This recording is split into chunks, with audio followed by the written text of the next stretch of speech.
I do these videos every month, and there's 12 games that will be leaving the collection today, but 4 or 5 of these I really don't want to see go.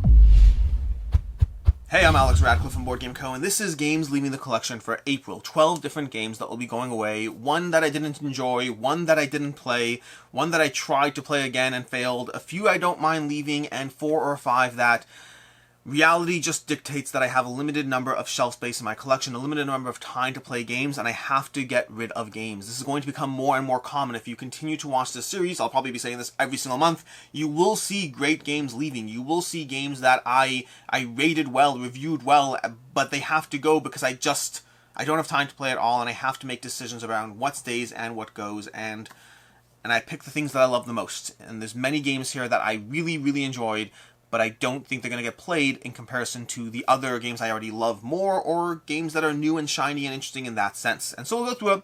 And if, by the way, if you are a Patreon, I'm going to be giving away 3 of these games over on Patreon to Patreons. That's something that I'm supposed to be doing on a more regular basis, but have been very bad about doing it consistently. But 3 of these games over on Patreon will be doing that. I'm going to do it roughly in a week or so if you want to sign up, you're welcome to do so. But yeah, that's going to be that. And let's go ahead and start this off. Let's start off with the game that I have not played, and that's Werewords. Werewords from Bezier Games is a game that I have not had the chance to play, but I think it's time that I finally give up on my ability to actually get it tabled. You see, Werewords is a hidden identity ward game. It's a game that's going to be in the vein of One Night Ultimate Werewolf, except with a ward theme. There's going to be villagers that are hidden who are answering your questions incorrectly as you effectively play 20 questions, but with people who are acting against you as you play through this game. It's a combination of a ward game and a hidden identity game, and the theory of it is on point. The practical reality is that I've had this game in my collection for roughly 4 or 5 years. I don't know exactly how long, but it's been in my collection for several years pre-pandemic, which means it's been a while and it has not gotten tabled. I think because part of my goal with getting this game was that my wife would enjoy it. She loves ward games, but she doesn't love hidden identity games, and so it hasn't gotten tabled from that sense. And when I'm playing hidden identity games with other people, when we have a large enough group to do so, I usually fall back on One Night Ultimate Werewolf, or alternatively Resistance, or now Quest Avalon.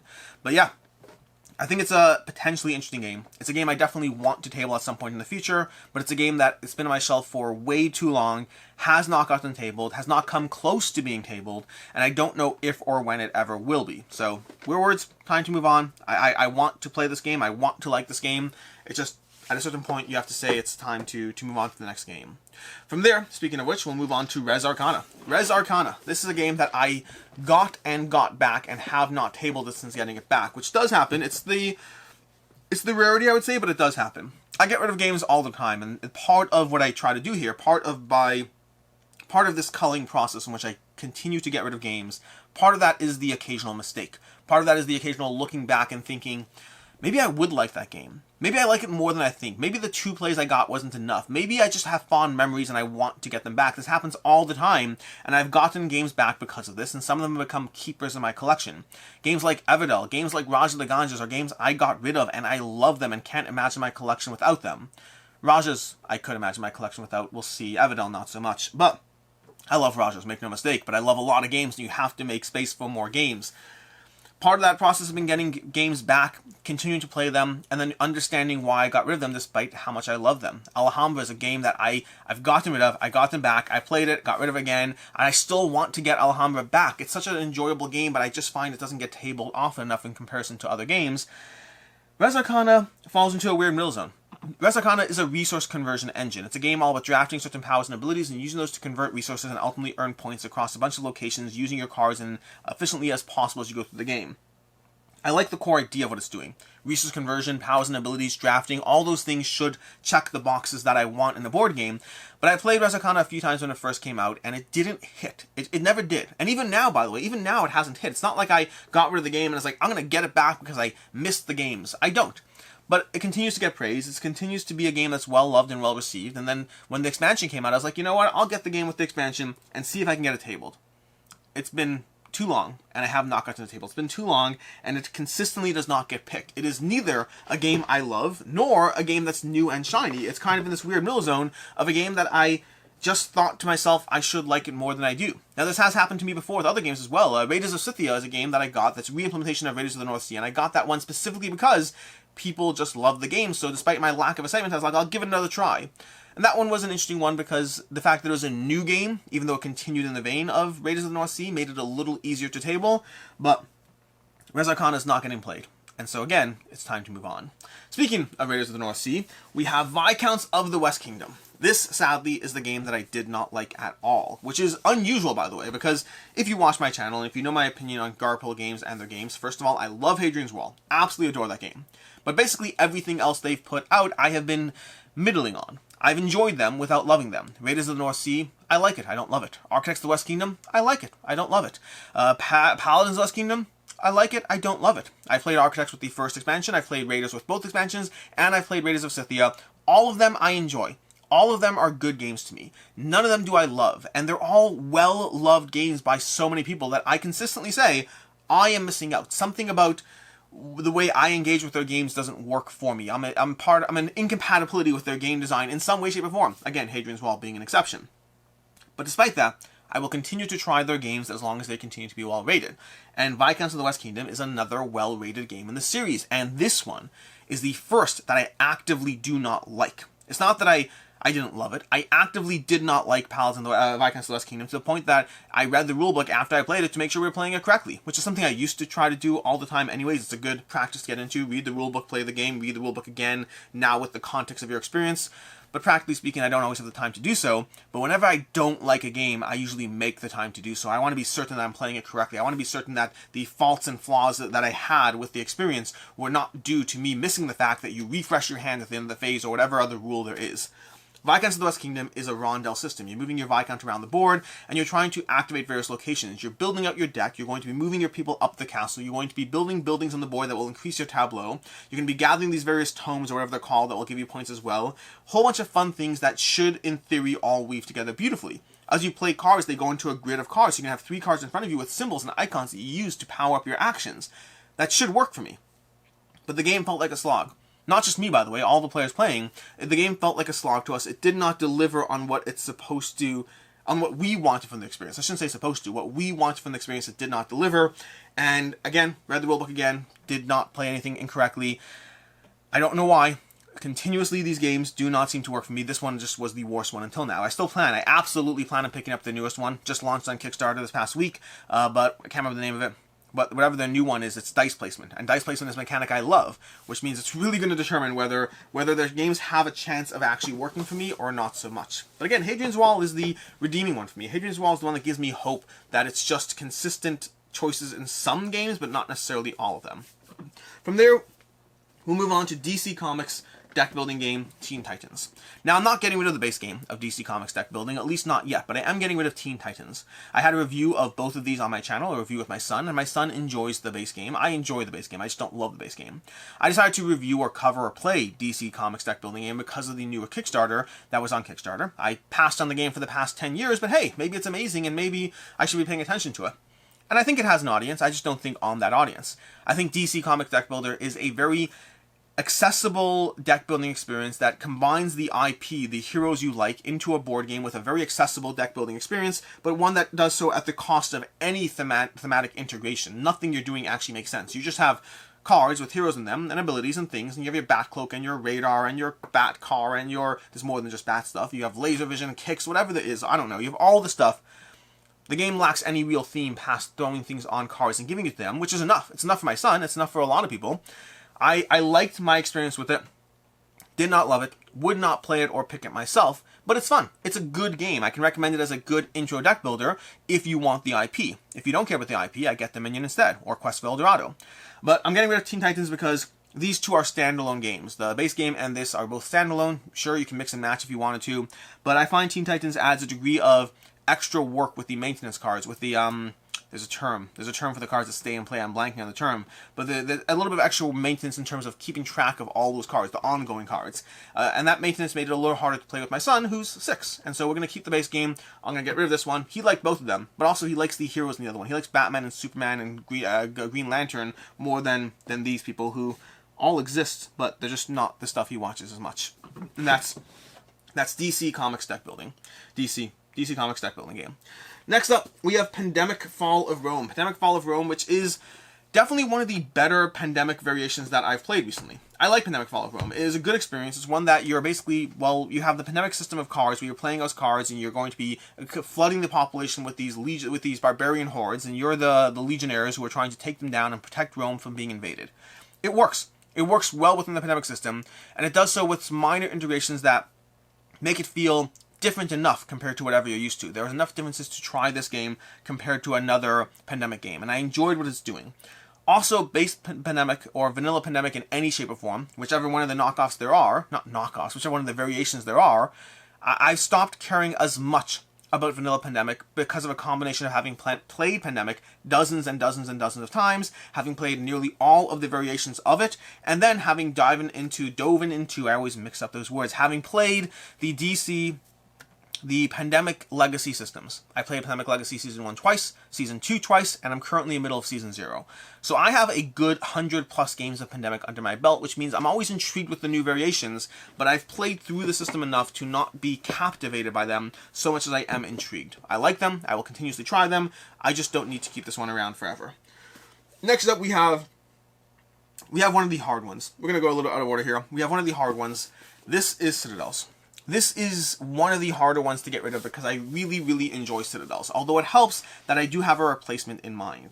Citadels from Bruno Fedudi is a game that it's all about the combination of cards you're going to be playing. You're going to have a bunch of combinations of cards: the Thief, the Assassin, the King, the Merchant, any number of different options, the Warlord, and those are all like the base options. But then there's witches and other stuff. There's like 30, 40 different characters you have, all with different abilities, and you're going to have a certain number of them involved in each game from within certain classes of types, and then you're going to be picking those as you draft the cards around and utilizing their abilities to ultimately build out your kingdom, to build these buildings in the game, trying to get as many points as possible. The game has a degree of messing with people, of getting in their way, of outthinking who chose what. Did you choose this role? Did I choose that role? I want to steal from the person who has that 6 money, but what role was he most likely to pick at the table? I want to kill her, but what role did she pick? I don't know what the answers are, but you have to try to think through what's going through other people's heads, the current game state, the current roles in play, and it's a great game that the variety that this edition of the game brings to the table really steps it up a notch, and Citadels is great. But my big problem and complaint, and the reason Citadels only gets played once or twice a year in my house, is because of the fact that I feel it gives you a really good game that takes an hour to play, and I don't feel like it should take an hour. It gives me the fun of a 20 to 30 minute experience, but the length of an hour-long experience, which makes it a trickier game to table often. I like it when I do table it, but we don't pull it out a lot. What made it easier to get rid of this one, actually easy, I mean it's hard because I like Citadels, but it's easy because I have a replacement, is Oriflamme. Oriflamme gives me, and I'm still fresh and new on Oriflamme, so do not make, it's very possible that at some point 3 months from now or 6 months from now you'll see Oriflamme in a Games Leaving the Collection video. But for right now, Oriflamme is giving me the experience that Citadels does, but with a quarter of the playtime, a third of the playtime.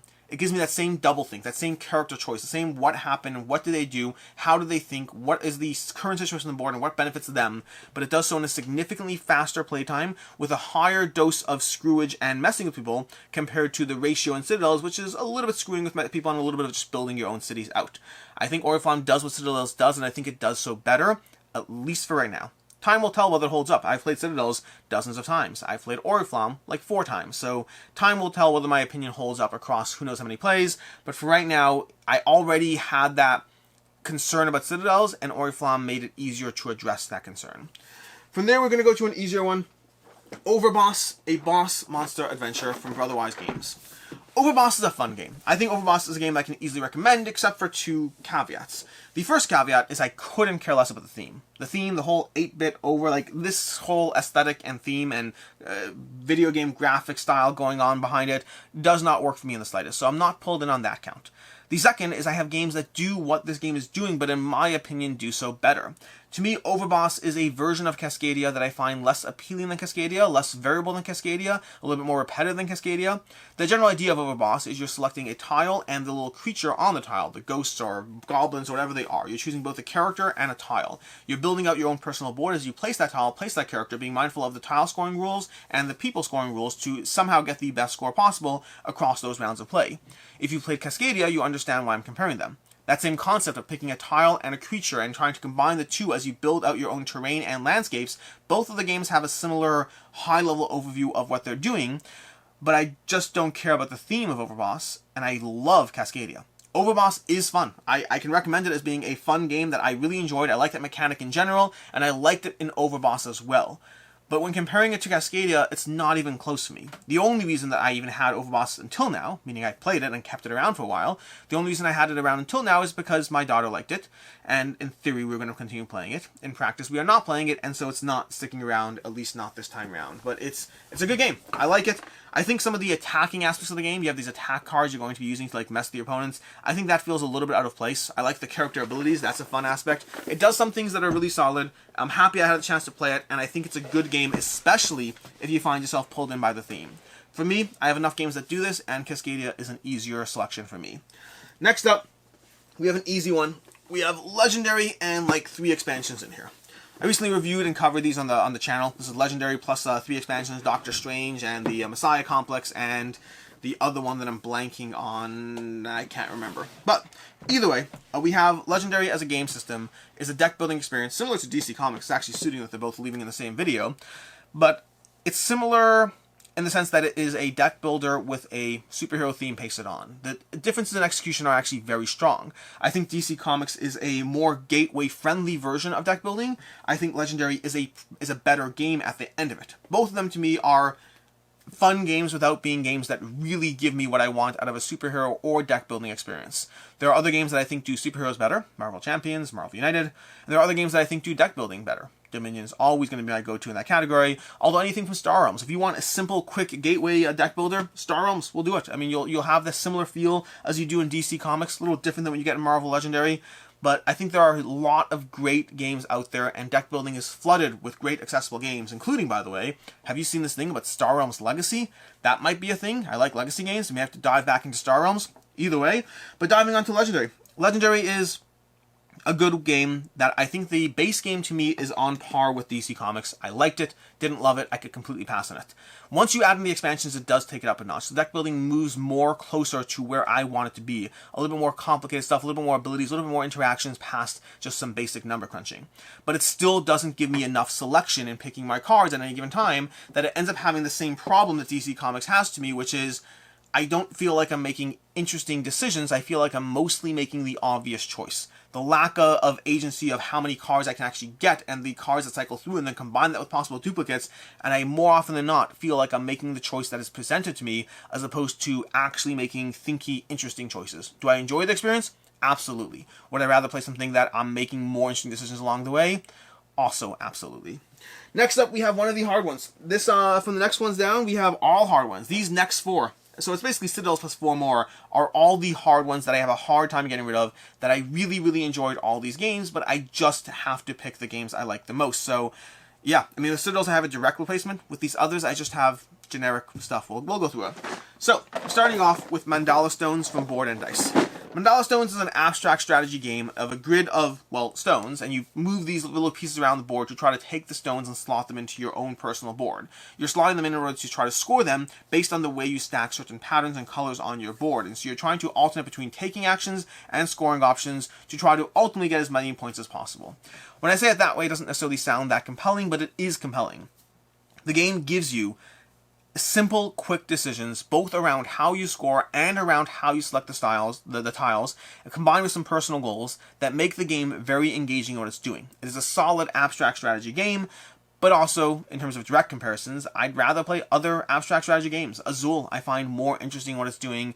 TAC is my favorite abstract strategy in my collection right now. Santorini, very different, but still an abstract game. I like Mandala Stones. It's a good game. It's really enjoyable. But I just like other games more. But it's just, yeah, time and attention. This is all about time and attention. I think Mandala Stones is a lot of fun, and it's an easy game to recommend, an easy game to pick up. It does play 2 to 4 players. I prefer it at 2 players just because of the fact that you have more control of what's happening as opposed to feeling like other players can more easily get in your way as you play. But yeah, that is Mandala Stones. Next up, we have Santorini, New York. Speaking of Santorini, this is directly being replaced by Santorini. I like Santorini, New York. I do. I think Santorini, New York gives you a fun puzzle of a Santorini-adjacent experience without the same elegance that Santorini has. Santorini, New York introduces some interesting mechanisms, my favorite one being the concept of the subway, of the underground, and these buildings, these skyscrapers and landmarks you're putting down that various characters will interact with in different ways. But the core elegant system of I have a single character that breaks the game is replaced with a bit of a card selection system where you're playing down cards and activating the characters on the sideboard.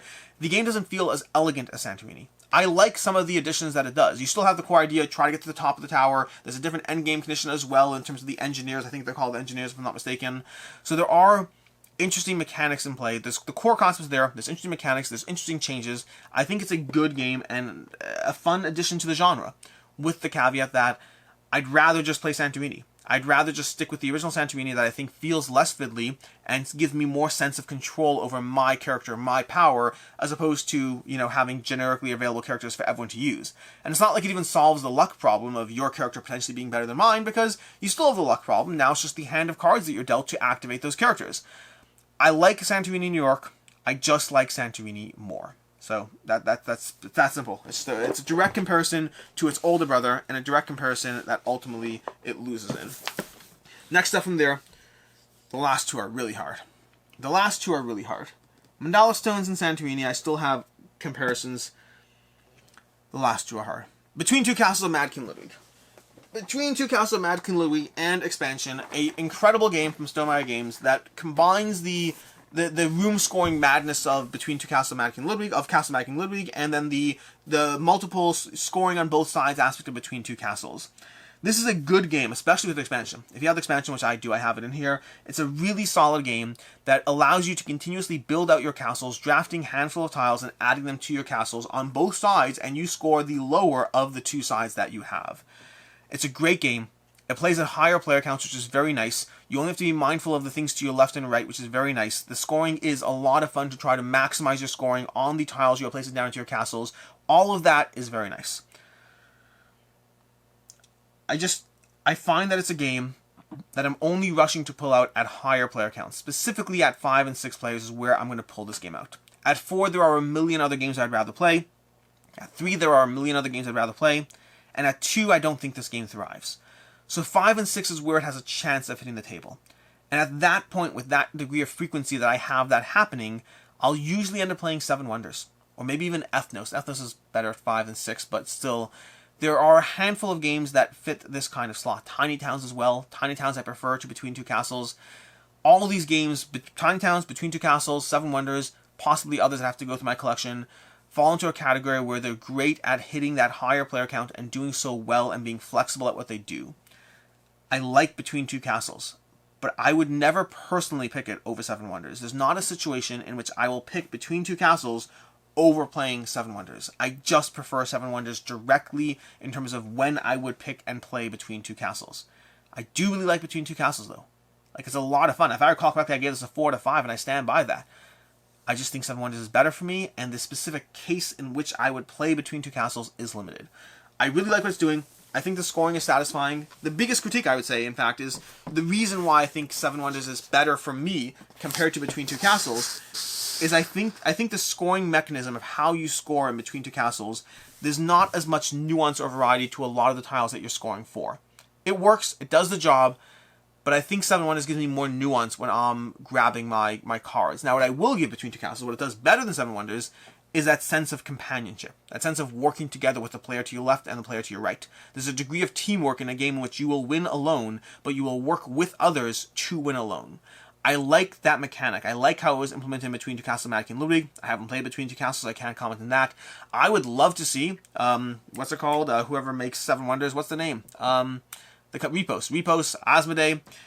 You should make a version of 7 Wonders, since you seem so inclined to make 7 Wonders Duel, 7 Wonders Architects, reprinting 7 Wonders, lean heavily into 7 Wonders, and do 7 Wonders Between Two Castles. Or something. Not that title, the hell's terrible. But if you found a version of 7 Wonders that involved working cooperatively with other players, you draft a hand of 10 cards and you play a card to the left and the right in some way, add some gameplay mechanics to make it interesting in the way you're interplaying off other kingdoms, and in particular, I could see that being even more fascinating because 7 Wonders already has an interesting dynamic in the way it interacts with the neighbors. If you built out castles to your left and your right, effectively partially building your neighbor, at any given point when you're building a castle, both you and the other player are working on the castle, being mindful of the two neighbors, so it's always being done that way.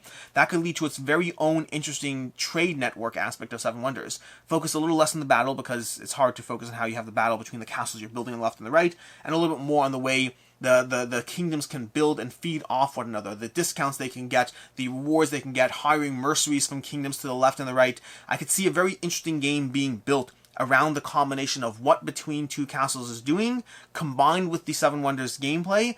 I think you got a winner on your hands, and I would definitely play that. Just send me a copy. You know, it's my idea and all that, so I want a copy of the game. But that's basically, I would love to see that. Honestly, I'm really tempted to now kind of make my own fan-made version of Seven Wonders and see what happens, because I could really see strong potential for that working. Excuse me while I mentally think through all the things I want to do and go hastily write down some notes after the fact. We'll figure things out. We'll figure things out. But with that, let's go into the last title. The last title, that is Mutants from Lucky Duck Games. I really like Mutants. Mutants is a game that I wrote off initially, primarily because I didn't really know about the app very well, and I didn't really care about the theme, and the art does nothing for me. The only reason I paid attention to it is because of Michael Kelly from One Stop Co-op Shop. I think it was Michael. It was definitely someone from One Stop Co-op Shop, but I think it was Michael. It might have been somebody else on the team. But I really enjoyed Mutants. I really enjoyed it. This is the hardest one to see go, because this is the only one where I had like no direct comparison at all. I can't tell you for the life of me what I'm picking over Mutants when it comes time to play something. But I can tell you I don't pick Mutants a lot. I like what Mutants is doing. I like it a lot, and I don't have a fine line as to where this one goes as far as the combination of me really enjoying it. I really like playing it. In Mutants, what you're doing is you're crafting mutants. You have a pool of mutants that you start off with, and then you draft your own unique types of mutants that can be built. So you've pre-selected the deck that you're going to be building from. So it's an interesting pre-draft to the deck building part of the game. Very interesting the way it works. And then you start genetically building your pool of mutants, all with their powers and abilities, slotting them down, and then playing off how their powers interact. I really like what it's doing. It plays fairly quickly, has a lot of fun powers and abilities, has a lot of expansion stuff to really further add to that, and something about the game has it so that I don't pull it out often. I don't know why. I don't have a direct comparison as to what replaces it. I don't have a direct reason as to why I'm not playing it. I can tell you that we have both expansions. I think it's a full Kickstarter price for this one. I really like what Mutants is doing. I don't know why. It bothers me. It really does. It bothers me when I like a game as much as I like this one, but I can't point to a specific reason as to why I don't pull it off the shelf. With Between Two Castles, and Ludwig, it's because the play spot it's occupying is Seven Wonders, and I do not like how some of the tiles, or most of the tiles, feel a little boring in what they're doing, and not as interesting as I would like. Not as many text-based abilities. With Mutants, I just don't have a direct reason as to why it does not get tabled. The only thing I know is that I don't find myself inclined to pull it off the shelf. When I play it, I have a good time, but I can't always be forcing myself to play a game. I have to know that I like a game enough that it constantly gets pulled out and tabled, and I find that just isn't currently happening with Mutants. And that's the list. These are the 12 games that are currently leaving my collection at the end of the month. Or, well, now, basically. This is the end of the month. These are the 12 games leaving the collection. As usual, I have a link down below in the description as far as what to do if you want to get rid of games. I always get questions like, what do you do to get rid of games? Well, 3 of them are being given away on Patreon, but past that, I usually sell or trade my games away, and I have a video link down below as far as a quick, simple, like 12-minute video on the process start to finish for a single game. It's more efficient if you batch process a whole bunch of stuff at once, but just to get up and running, it's worth diving into it. If you're like me at all in any way, if you rotate your games, if you try to take advantage of getting rid of the games that didn't work for you in order to turn and sell and trade those into other games that might, I think you can go through a lot more games with a more limited budget if you're willing to sell and trade your games. And so I do highly recommend that. You don't have to. You can do what you want. One of the reasons I go through as many games as I do is I've always firmly taken the stance of turning the last batch, the batch that didn't work for me, into the batch that might still work for me. Although, again, these are really good games. There are some really good games here, so don't take it too harshly against some of these. In any case, until next time, I'm Alex Radcliffe from Board Game Co. I hope you enjoyed this video, and as always, have a good one.